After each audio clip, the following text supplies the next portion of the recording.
Información precisa, completa, veraz, objetiva e independiente. Directo a tu pantalla.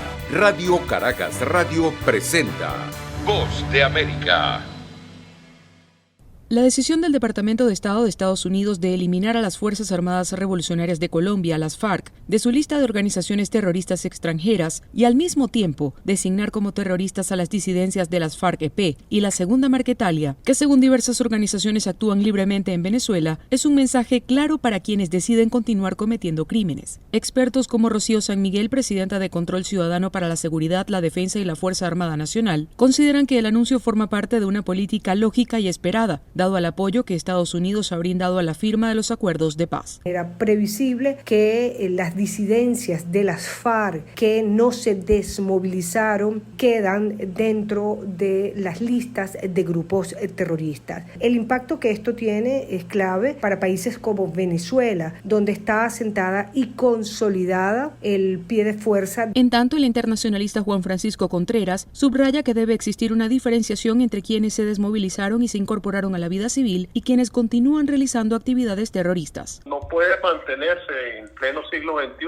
este tipo de organizaciones guerrilleras que utilizan el narcotráfico, las armas para tratar de imponer. En varias ocasiones, la oposición venezolana ha señalado al gobierno de Venezuela de haber cedido de manera sistemática el dominio de territorios a grupos guerrilleros, mientras que el Ministerio Venezolano de la Defensa ha insistido en que mantiene una política de cero tolerancia contra grupos delincuenciales y ha ratificado su compromiso de combatir delitos transnacionales que pretendan ser cometidos en territorio venezolano. Carolina Alcalde, Voz de América, Caracas. Opiniones encontradas se generaron en Colombia luego del anuncio oficial del Departamento de Estado de excluir a la extinta guerrilla de las FARC de la lista de organizaciones terroristas. El presidente Iván Duque aseguró que los procesos penales en Estados Unidos contra los excomandantes de las FARC no cesarán y ese país no les entregará visas, y añadió que su gobierno hubiera preferido otra decisión de la administración Biden. Nosotros, con esta información que nos ha dado Estados Unidos, pues la entendemos, la respetamos, hubiéramos preferido de pronto otra decisión. Pero sabiendo eso, hoy estamos concentrados en enfrentar las disidencias. Por su parte, los desmovilizados de la extinta guerrilla, como la actual senadora Sandra Ramírez, señalaron que este es un gesto de apoyo de la administración Biden al acuerdo de paz, que permitirá fortalecer su implementación. Es la posibilidad de que el proceso de reincorporación integral, político, económico, social, cultural, pueda avanzar en mejores condiciones. Ya con el apoyo y la solidaridad internacional se va a poder realizar sin ningún tipo de restricciones. Sin embargo, desde un sector más radical del gobierno, la vicepresidenta y canciller Marta Lucía Ramírez dijo que los delitos de lesa humanidad no son perdonables. El terrorismo y los delitos de lesa humanidad no se pueden condonar, no se pueden perdonar. Una cosa es que el acuerdo que hizo el gobierno anterior en Colombia les haya pasado por alto esos crímenes, pero internacionalmente es otra cosa. Mientras representantes de las víctimas de las FARC rechazaron la decisión de Estados Unidos y analistas y defensores del proceso de paz señalaron que la medida es consecuente con el proceso de reincorporación que han emprendido los firmantes del acuerdo. Manuel Arias Naranjo, Voz de América, Colombia.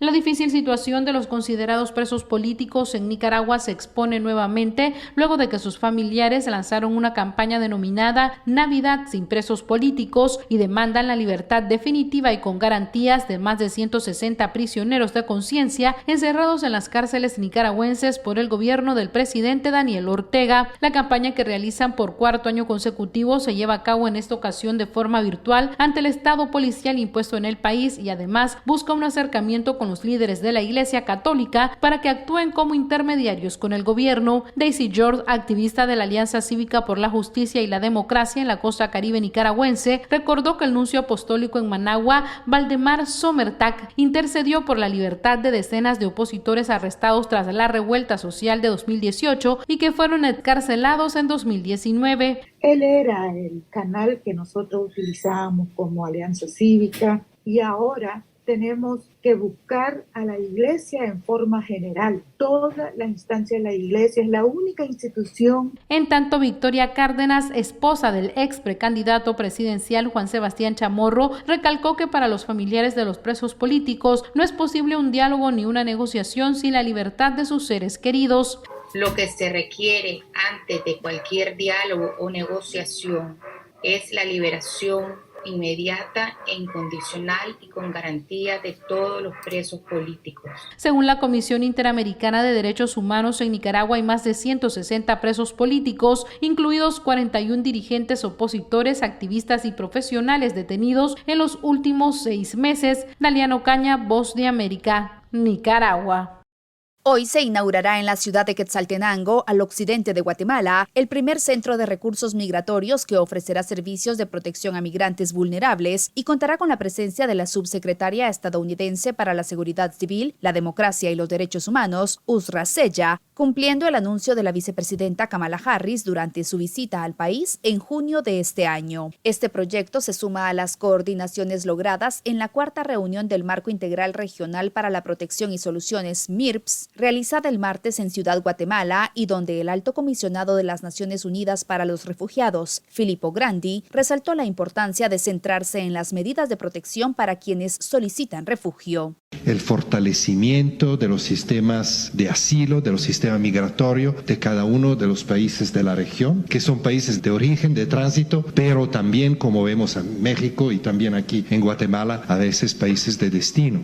Grandi incluso mencionó la posibilidad de crear leyes que permitan mayor protección para los refugiados. Hay muchas medidas legislativas también, leyes, medidas de protección para personas en movilidad humana. Por su parte, el secretario general de la Organización de Estados Americanos, OEA, Luis Almagro, que participó de forma virtual, explicó que la migración forzada ha tenido un crecimiento desmedido y por eso la importancia de atender ese reto que cada vez es más fuerte. En los últimos 10 años, el número de personas desplazadas de El Salvador, Guatemala y Honduras se ha multiplicado casi 50 veces, pasando de 18.000 personas a finales de 2011 a cerca de 867.000 a finales de 2020. Actualmente se registran más de 1 millón de personas desplazadas internas, solicitantes de asilo y refugiadas de países de Centroamérica y México. En la reunión, que contó con la participación de la subsecretaria estadounidense para la Seguridad Civil, la Democracia y los Derechos Humanos, Uzra Zeya, el secretario Almagro destacó que 102.000 nicaragüenses tuvieron que huir por la grave crisis de derechos humanos en su país y algo más de 260.000 venezolanos fueron recibidos en Costa Rica, México y Panamá. Eugenia Sagastume, Voz de América, Guatemala. El cofundador de Twitter, Jack Dorsey, el primer presidente ejecutivo de la plataforma de redes sociales en 2007, hasta que fue forzado a salir del cargo el año siguiente para luego regresar a la misma posición en 2015, está nuevamente sin el puesto de trabajo. Dorsey llevaba varios años siendo el presidente ejecutivo de 2 compañías, Twitter y Square, una plataforma de tecnología de pagos. En una carta publicada en su cuenta de Twitter, Dorsey dijo que estaba muy triste pero muy feliz a la vez por dejar la empresa y que fue su decisión personal. Twitter ha estado estancada en un crecimiento lento y soportando una revuelta de inversores, y ha lidiado con acusaciones de no abordar problemas de incitación al odio, acoso y otras actividades dañinas. La plataforma también se vio envuelta en la acalorada atmósfera política previa a las elecciones de 2020. El expresidente de Estados Unidos, Donald Trump, fue expulsado de Twitter y Dorsey defendió la medida afirmando que el motín del 6 de enero en el Capitolio y los tweets de Trump después del evento resultaron en un riesgo para la seguridad pública y crearon una circunstancia extraordinaria e insostenible para la compañía. Donald Trump demandó en julio a la empresa junto a Facebook y YouTube por presunta censura. Twitter nombró a su actual director de tecnología, Parag Agrawal, como director ejecutivo y sucesor de Dorsey. En tanto, Jack Dorsey permanecerá en la junta hasta que expire su mandato en 2022. John F. Burnett, Voz de América, Washington. En medio de una nueva emergencia mundial planteada por la presencia de Omicron, la nueva variante del COVID-19, hay buenas noticias porque luego de un comienzo vacilante, Estados Unidos ha logrado mejorar su sistema de rastreo de nuevas variantes y ha elevado su capacidad con decenas de miles de muestras desde principios de 2021. La mutación de los virus es constante y para encontrar y rastrear nuevas versiones del coronavirus, los científicos analizan la composición genética de una parte de las muestras que dan positivo, buscan las letras químicas del código genético del virus para hallar nuevas variantes inquietantes como la Omicron y rastrear la transmisión de variantes conocidas como la Delta. es una tarea global a la cual hasta hace poco Estados Unidos contribuía muy poco. Con su testeo descoordinado y esporádico, el país secuenciaba menos del 1% de las muestras positivas a principios del año. Ahora está testeando entre el 5 y el 10% de las muestras. La vigilancia genómica es fuerte, indicó Kelly Wroblewski, directora de enfermedades infecciosas en la Asociación de Laboratorios de Salud Pública. Casi 70 laboratorios de salud pública estatales y locales contribuyen a la tarea secuenciando entre 15.000 y 20.000 muestras por semana. Los laboratorios de los Centros de Control y Prevención de Enfermedades y sus contratistas elevan el total a entre 40.000 y 80.000 semanales. Hace 9 meses se analizaban unas 12.000 muestras semanales. La situación es mucho mejor que hace un año o incluso hace 6 meses, aseguró Kenny Beckman de la Universidad de Minnesota, quien elogió la asignación de dólares del gobierno federal a laboratorios públicos y privados. Beckman dirige el laboratorio de genómica de la universidad que secuencia unas 1.000 muestras semanales de Minnesota, Arkansas y Dakota del Sur. Hace un año, este laboratorio no secuenciaba. Utilizando la ley del presidente Joe Biden, que otorga $1.700 millones para lo relacionado con el coronavirus, se ha creado una red nacional para rastrear mejor las mutaciones del coronavirus. Yoconda Tapia, Voz de América, Washington.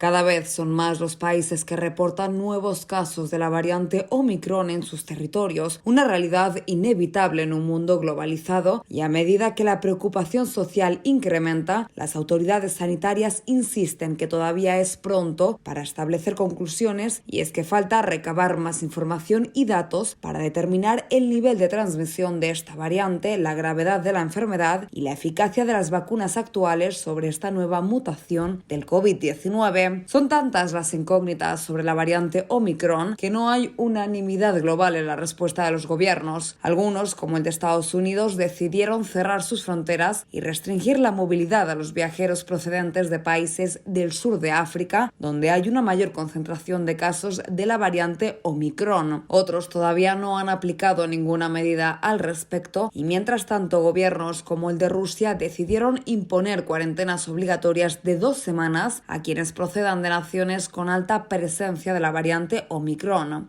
En tanto, desde la Organización Mundial de la Salud y en un alarde de preocupación, aconsejaron a las personas mayores de 60 años y a aquellas cuya salud es más vulnerable a postergar los planes de viaje, ya que Omicron podría ser más transmisible que otras variantes del COVID-19, lo que generaría peligrosos repuntes de la pandemia. A pesar de esta recomendación, desde la entidad también desaconsejan las prohibiciones generales de viaje implantadas por algunos gobiernos y que, según afirmaron, no evitarían la propagación internacional, y en su lugar instó a los países a aplicar un enfoque basado en la evidencia científica. A pesar de la incertidumbre generalizada en torno a esta nueva variante, algo en lo que la comunidad científica sí coincide es en la protección que las vacunas proporcionan ante la amenaza que presenta el COVID-19 y sus variantes. El doctor Anthony Fauci, principal epidemiólogo estadounidense y director del Instituto Nacional de Alergias y Enfermedades Infecciosas de Estados Unidos, fue enfático en este tema. Obviamente, las reducciones significativas en la neutralización son posibles, y decimos esto porque las mutaciones sugieren una evasión inmune, pero recuerden que, al igual que otras variantes, puede ocurrir un escape inmune, pero las vacunas y particularmente los refuerzos dan un nivel de anticuerpos que, incluso con variantes como Delta, ofrecen un grado de protección cruzada, especialmente contra enfermedades graves. Así, el doctor Anthony Fauci volvía a recordar una vez más la importancia de recibir las vacunas que hasta ahora han mostrado ser seguras y efectivas contra el COVID-19 y sus variantes, y recordó que pese a que la efectividad del antídoto podría verse disminuida, toda ayuda es poca cuando se trata de acabar con una pandemia que ya ha provocado la muerte de más de 5 millones de personas en todo el mundo. Judith Martín Rodríguez, Voz de América. El gobierno de Estados Unidos, a través del Departamento de Estado, impuso restricciones de visa a 9 funcionarios cubanos del Ministerio de Interior y de las Fuerzas Armadas Revolucionarias de Cuba por la represión ejercida contra activistas y manifestantes pacíficos que intentaron participar en una marcha el 15 de noviembre. El secretario estadounidense de Estado, Antony Blinken, acusó textualmente a los funcionarios de estas reparticiones gubernamentales de estar involucrados y dijo, implicados en intentos de silenciar las voces del pueblo cubano mediante la represión y las detenciones injustas. En los días anteriores al 15 de noviembre, el régimen cubano intimidó a activistas con turbas patrocinadas por el gobierno, confinó a periodistas y miembros de la oposición, revocó credenciales de periodistas para reprimir la libertad de prensa y detuvo arbitrariamente a ciudadanos cubanos que intentaban protestar pacíficamente, dijo el secretario Blinken a través de un comunicado. Sin especificar los nombres de los funcionarios afectados por la medida, el secretario Blinken remarcó que las personas designadas para las restricciones tomaron medidas para negar a los cubanos sus derechos a la libertad de expresión y reunión pacífica. La jornada cívica por el cambio convocada por la plataforma ciudadana Archipiélago para el 15 de noviembre a favor de los mayores derechos civiles fracasó, ya que la mayoría de los activistas y disidentes debieron quedarse en sus casas ante la presión del gobierno y los grupos de repudio que los rodearon. El gobierno de Miguel Díaz-Canel prohibió las manifestaciones al considerarlas como parte de una campaña de desestabilización de Estados Unidos y acusaron a los promotores de la movilización de trabajar con Estados Unidos para provocar disturbios en medio de la pandemia del COVID-19. En julio se realizaron en Cuba una serie de protestas callejeras en la isla y que fueron consideradas las mayores en las últimas décadas, provocando un alto número de arrestos de disidentes y activistas. Héctor Contreras, Voz de América, Washington.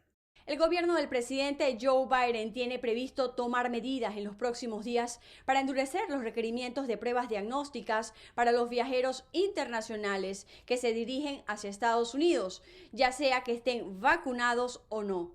Esto en medio de la propagación de la nueva variante Omicron del coronavirus.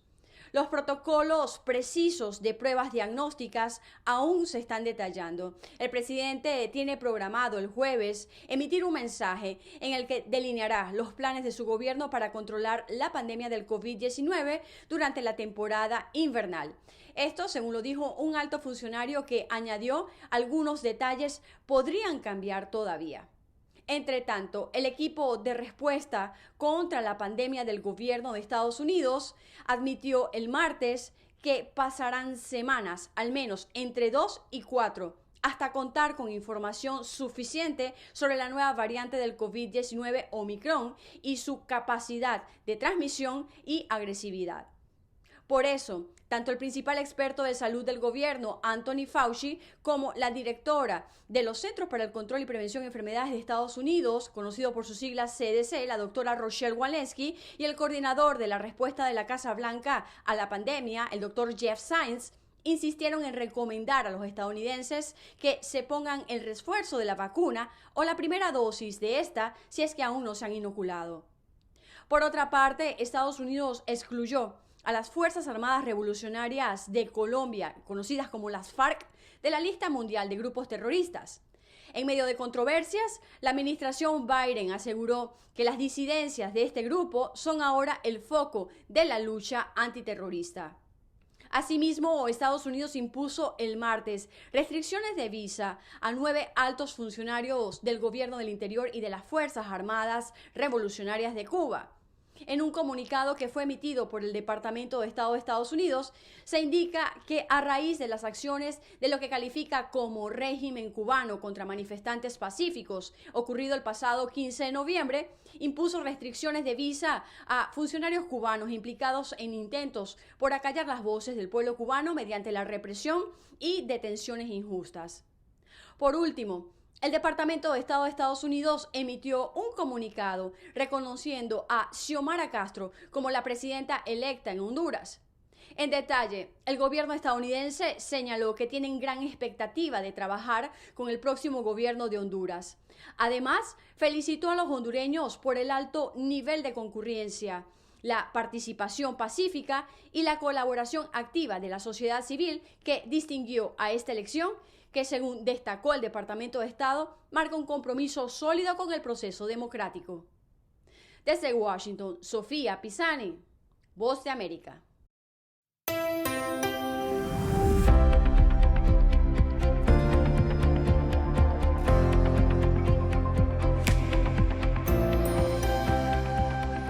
Cordiales saludos a nuestra audiencia desde Washington. Soy Yoconda Tapia y hoy en Conversando con la Voz de América abordamos el tema de los resultados preliminares de las elecciones en Honduras que ya marcan un rumbo preciso para la política de esa nación afectada por situaciones que derivan en una migración irregular. Este es uno de los principales aspectos que debe ser enfrentado por el nuevo gobierno y nuestra colega Celia Mendoza entrevista a Tiziano Breda, analista para América Central en la organización International Crisis.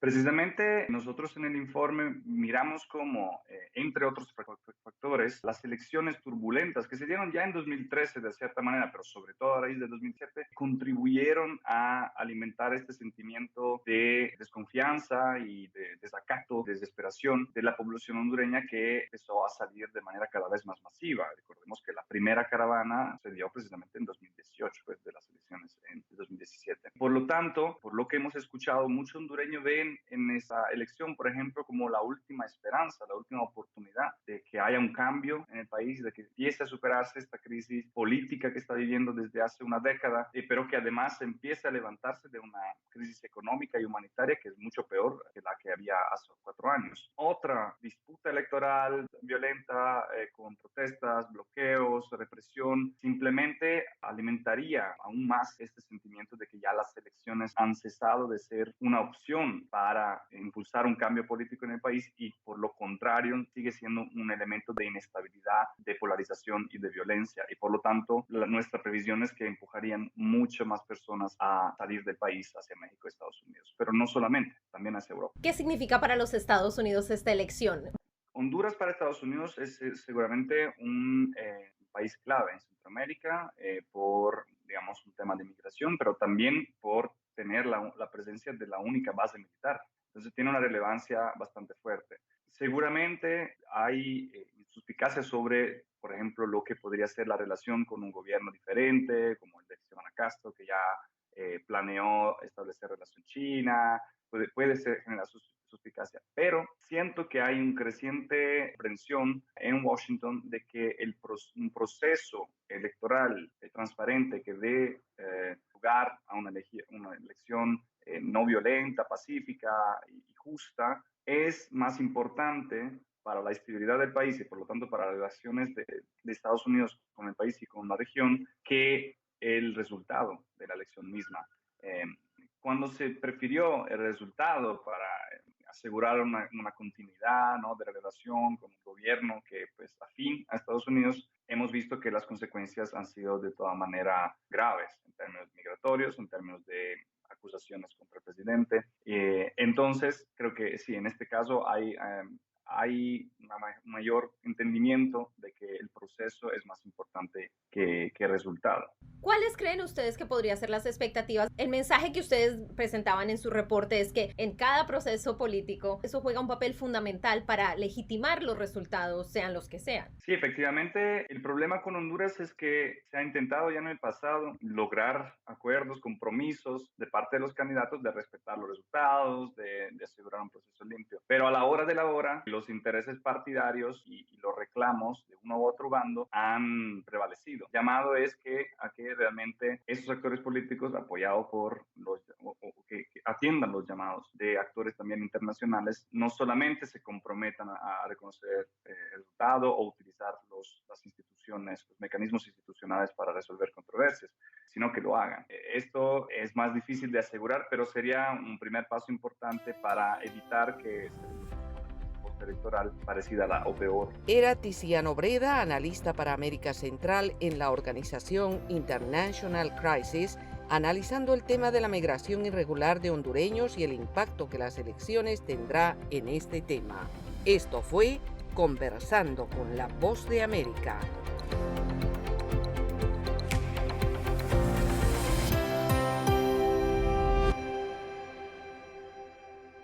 Información precisa, completa, veraz, objetiva e independiente. Directo a tu pantalla.